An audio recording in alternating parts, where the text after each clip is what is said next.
Fire brand నాయకుడు మాజీ MP ప్రస్తుత ఉండి ఎమ్మెల్యే రఘురామ కృష్ణంరాజు ఎక్కడా నోరు విప్పడం లేదు.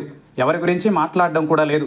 3 మాసాల కిందటి వరకు, అంటే రాష్ట్రంలో సార్వత్రిక ఎన్నికలకు ముందు వరకు కూడా నిరంతరం నిత్యం ఆయన మీడియాలోనే ఉన్నారు. ఉదయం రచ్చబండ పేరుతో వైసీపీ పాలన సహా వైసీపీ నేతలపైన, జగన్పై ఆయన నిప్పులు చెరిగారు.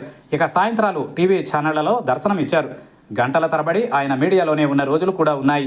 అలాంటి రఘురామ ఇప్పుడు మాత్రం మీడియా ముందుకు రావడమే మానేశారు.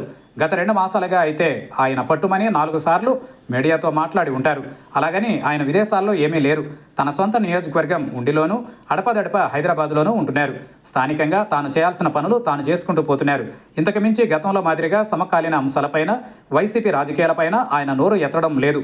ముఖ్యంగా కూటమి సర్కారు పగ్గాలు చేపట్టి 100 రోజులు పూర్తయ్యాయి. దీనిని పురస్కరించుకుని కూడా ఆయన ఎక్కడా మాట్లాడలేదు. మరి దీనిని ఎలా చూడాలి, ఎందుకు ఇలా చేస్తున్నారు అనేది ఆసక్తిగా మారింది. రఘురామ వర్గంలో జరుగుతున్న చర్చ ప్రకారం ఆయన అసంతృప్తిలో ఉన్నారని తెలుస్తోంది. తనకు స్పీకర్ పదవిని కానీ, మంత్రి పదవిని కానీ ఇస్తామని హామీ ఇచ్చినట్టు ప్రభుత్వం ఏర్పడిన తర్వాత చర్చ జరిగింది. ఈ విషయాన్ని ఆయన కూడా ప్రస్తావించారు. కానీ కూటమి సర్కార్లో ఆయన కేవలం ఎమ్మెల్యేగా మాత్రమే మిగిలిపోయారు. ఇది ఒక రీజన్ అయితే, మరో కీలక రీజన్ ఏంటంటే తెలంగాణలో ఉన్నప్పుడు ఆయన పైన, ఆయన కుమారుడి పైన అక్కడి పోలీసులు కేసులు పెట్టారు. ఈ విషయంలో తెలంగాణ సర్కార్ ఇచ్చే నివేదిక కీలకంగా మారింది. దీనిపై చంద్రబాబుతో రఘురామ చర్చించారని, తెలంగాణ సర్కార్ తనకు అనుకూలంగా నివేదిక ఇచ్చేలా సహకరించారని ఆయన కోరినట్టు తెలిసింది.